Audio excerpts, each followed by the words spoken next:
Assalamualaikum warahmatullahi wabarakatuh. Alhamdulillah, para pemirsa, para pengikut, dan para pecinta channel YouTube MZT Malang Raya dimanapun Anda berada. Alhamdulillah, karena rahmat dari Allah Subhanahu wa Ta'ala, kita masih bisa melanjutkan kajian-kajian kita, terutama pada momen-momen seperti sekarang ini. Kita menyambut kedatangan ibadah kurban yang akan kita laksanakan pada beberapa hari ke depan. Pembahasan kita fokuskan kepada hukum-hukum yang terkait dengan ibadah kurban ini, yang mana hukum-hukum tersebut juga nanti sekaligus membahas tentang hukum-hukum tentang ibadah akikoh, karena memang ada banyak kesamaan tentang ibadah kurban dengan ibadah akikoh. Yang mana pada kesempatan kali ini kita akan membahas tentang persyaratan-persyaratan yang berlaku untuk hewan yang sah dijadikan sebagai kurban atau sebagai akikoh. Kira-kira persyaratan apa saja yang berlaku untuk hewan-hewan tersebut? Mari kita bahas bersama-sama dan kita simak dengan baik. Syarat yang pertama, hewan itu sah sebagai kurban atau hewan itu sah sebagai hewan akikoh adalah ketika hewan ini merupakan hewan dari 3 jenis hewan-hewan ternak. Yang pertama yaitu adalah unta, atau misalkan dia menggunakan sapi, dan atau dia menggunakan kambing. Kambing ini boleh sebagai kambing kacang atau kambing gibas. Namun persyaratannya nanti akan diperinci lagi. Jika seandainya orang itu berkurban menggunakan kambing kacang, maka disyaratkan supaya hewan tersebut dalam usia 2 tahun masuk kepada usia 3 tahun. Ini merupakan persyaratan yang penting untuk diperhatikan, dan sekiranya misalkan kita sebagai pembeli hewan kurban dan yang kita beli adalah kambing, kita tidak memiliki data atau pengetahuan tentang hewan tersebut apakah sudah memenuhi syarat berusia 2 tahun masuk kepada usia yang ketiga, itu kita masih belum punya pengalaman ke arah sana. Maka menurut keterangan yang ada disebutkan di dalam kitab Bughyatul Mustarsyidin, di situ diterangkan bahwa kita berpegang kepada keterangan dari ahlul khibrah atau orang-orang yang memang mengerti tentang hewan-hewan ternak kambing atau sapi, bahwa hewan ini memang sudah berusia 2 tahun atau hewan ini belum berusia 2 tahun. Kita berpegang kepada informasi orang-orang yang memiliki pengalaman seperti ini, itu sudah dianggap cukup. Selama orang yang memberikan informasi tersebut adalah orang-orang yang tidak memiliki sifat kefasikan. Jika seandainya orang yang memberikan informasi kepada kita itu adalah orang-orang yang fasik, yaitu orang-orang yang dia itu melakukan dosa besar atau terus-menerus melakukan dosa kecil, dan kita tahu bahwa orang ini melakukan dosa tersebut, maka informasi yang diberikan tidak bisa diterima. Namun jika seandainya pemberi informasi atau informan ini kita tidak melihatnya melakukan dosa besar dan kita juga tidak melihatnya melakukan dosa-dosa kecil, maka informasi yang dia berikan bisa kita pakai, bisa kita jadikan pegangan sebagai rujukan bahwa hewan tersebut sudah cukup memenuhi persyaratan dalam segi usia sebagai hewan kurban yang sah. Ini kalau seandainya dia itu berkurban menggunakan kambing kacang. Jika seandainya yang kita beli ini bukan kambing kacang, tapi ternyata kambing gibas atau domba misalkan, maka persyaratannya hewan ini harus sudah berusia 1 tahun dan masuk pada usia yang kedua. Artinya masuk ke usia 2 tahun. Ini persyaratannya. Jika memang kambing gibas itu sudah masuk pada usia-usia seperti ini, maka ini sudah bisa dipakai untuk hewan kurban. Sekaligus juga sah sebagai hewan akikoh. Namun kalau seandainya masih belum sampai pada usia yang seperti demikian, maka hewan ini masih belum bisa dipakai untuk kurban, belum bisa dipakai untuk akikoh. Kok ternyata terlanjur dipakai untuk hewan kurban dan sudah disembelih, maka hewan ini tidak bisa dihukumi sebagai hewan kurban, namun dia menjadi sembelihan-sembelihan biasa. Tidak sebagai ibadah kurban atau ibadah akikoh, tapi menjadi hewan sembelihan biasa. Ini kalau hewannya yang kita beli adalah kambing kacang atau kambing gibas. Dan berikutnya, seandainya yang kita beli ini adalah sapi misalkan, maka syaratnya sapi yang kita beli untuk ibadah kurban ya harus sapi yang sudah berusia 2 tahun dan masuk kepada usia yang ketiga. Ini sapi ukurannya seperti itu. Dan untuk masalah bagaimana kita itu bisa mendapatkan pijakan tentang masalah usia ini, seperti tadi yang telah kita bahas, yaitu kita bisa berpijak dan merujuk kepada informasi yang diberikan kepada ahlul khibrah, orang-orang yang memang berpengalaman dan memiliki pengetahuan tentang usia hewan tersebut.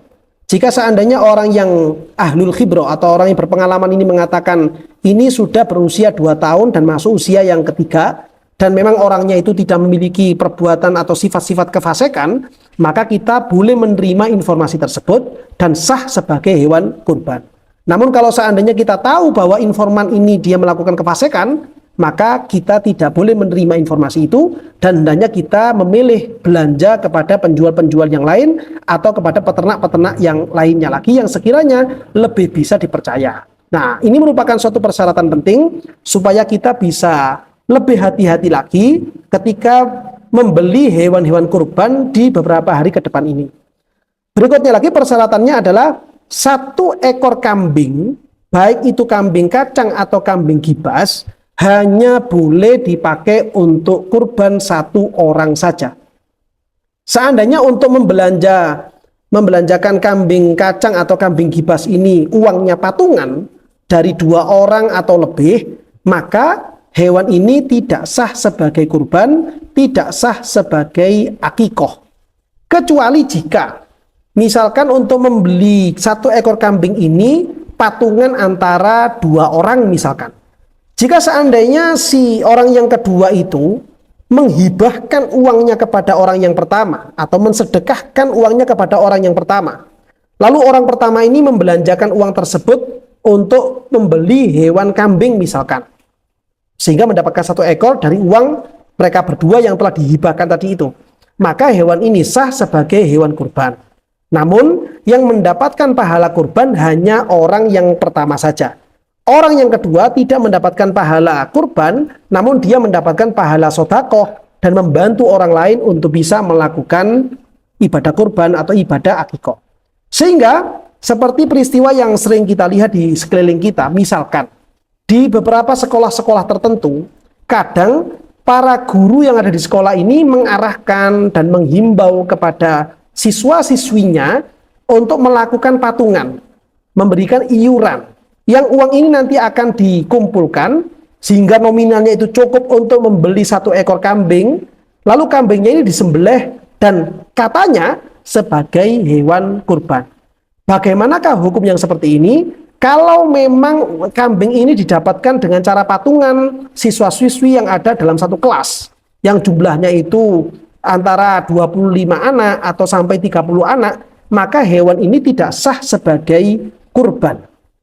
Karena memang itu merupakan patungan dari sekian puluh anak. Kecuali jika misalkan para siswa-siswi ini atau wali muridnya ini menghibahkan uangnya kepada 1 orang guru tertentu, dihibahkan, lalu kemudian oleh guru ini ketika terkumpul nominal yang cukup membeli 1 ekor kambing, diberikan kambing dan dijadikan sebagai hewan kurban. Maka itu sudah sah sebagai kurban, dan yang berkorban bukan para murid-muridnya. Yang berkorban bukan para siswa-siswinya atau wali muridnya, tapi yang mendapatkan pahala kurban adalah guru yang mengumpulkan uang-uang tersebut. Adapun murid-muridnya, mereka semuanya hanya mendapatkan pahala sodakoh atau pahala membantu orang lain untuk bisa melakukan ibadah kurban, tapi tidak mendapatkan pahala kurbannya. Nah, ini penting untuk difahami supaya kita kalau memang ingin berkurban dan memang nominalnya belum cukup, maka masih bisa menunggu melakukan kurban itu di tahun yang akan datang misalkan, itu juga bisa. Atau misalkan dia mendapatkan hibahan uang dari temannya, dari saudaranya misalkan, sehingga itu bisa dibelanjakan untuk 1 ekor kambing, dan kambing itu diniatkan untuk ibadah kurban atau ibadah akikoh. Ini yang penting untuk diketahui. Berikutnya, kalau seandainya hewan kurban yang akan dibelanjakan, dibeli, itu ternyata adalah hewan sapi misalkan, maka hewan sapi, 1 ekor sapi itu cukup hanya untuk 7 orang peserta. Seandainya lebih, maka dampaknya adalah semua orang yang ada menjadi tidak sah untuk melakukan kurban ataupun akikoh.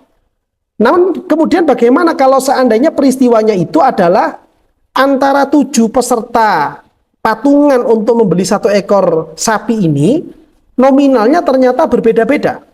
Ada yang mencukupi 1/7, ada yang kurang dari 1/7-nya, atau bahkan lebih dari 1/7. Bagaimana hukumnya? Untuk orang-orang yang patungannya, iurannya kurang dari 1/7 harga sapi, maka orang inilah yang tidak sah sebagai mudhohi, tidak sah untuk melakukan ibadah kurban. Hanya orang-orang yang memenuhi 1/7 atau lebih saja yang dia itu sah sebagai pelaku kurban. Kecuali jika pihak-pihak tertentu dari peserta iuran ini menghibahkan nominal tertentu kepada pihak yang anggota yang kurang nominalnya 1/7, lalu kemudian diterima dan dijadikan sebagai patungan, maka mereka semuanya bisa sah sebagai pelaku kurban dan sapinya pun juga sah sebagai hewan kurban. Dan yang perlu diketahui juga adalah untuk 1 ekor sapi ketika dia itu patungan 7 orang anggota peserta, tidak harus masing-masing orang ini semuanya sama-sama untuk kurban. Seandainya saja yang ingin melakukan kurban itu jumlahnya 5 orang misalkan, dan yang 2 ini ternyata niatnya untuk akikoh misalkan, maka itu boleh-boleh saja. Atau seandainya yang melakukan kurban itu 5 orang, namun yang 1 ini niatnya akikoh, dan yang 1 ini niatnya hanya sembelihan biasa, maka itu boleh-boleh saja dan tidak mempengaruhi kepada sah atau tidak sahnya pelaku kurban. Itu boleh-boleh saja. Tidak harus semua peserta iuran ini yang jumlahnya 7 orang semuanya sama dalam niatan untuk melakukan ibadah kurban. Tidak harus seperti itu. Yang penting 1 ekor sapi itu maksimalnya adalah untuk 7 orang peserta saja. Nah, ini penting untuk diperhatikan karena memang itu merupakan persyaratan. Berikutnya yang terakhir, syarat hewan ini sah sebagai hewan kurban, yaitu disyaratkan hewan tersebut entah itu sapi, entah itu kambing, kambingnya kambing kacang ataupun kambing gibas, syaratnya hewan yang dipakai untuk kurban atau akikoh harus dalam keadaan sehat. Tidak boleh dalam keadaan sakit atau dalam keadaan cacat secara fisik atau cacat secara mental. Jika hewannya ini terdapat penyakit atau hewannya ini dalam kondisi cacat, maka hewan-hewan ini tidak sah sebagai hewan kurban ataupun juga sebagai hewan akikoh. Sehingga ini penting untuk kita perhatikan ketika kita akan berbelanja hewan kurban, maka kita lihat hewannya ini memang betul-betul sehat atau tidak.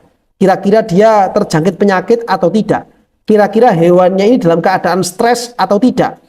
Demikian juga ketika kita sudah membelinya, kita sudah cocok dengan hewannya, pas di hati, sudah memenuhi syarat, ya, terus kita bawa dalam perjalanan antara tempat atau pasar hewan hingga kemudian ke tempat penitipan, hendaknya juga kita jaga jangan sampai hewan ini terkena suatu hal-hal tertentu yang menyebabkan hewan ini menjadi cacat fisik.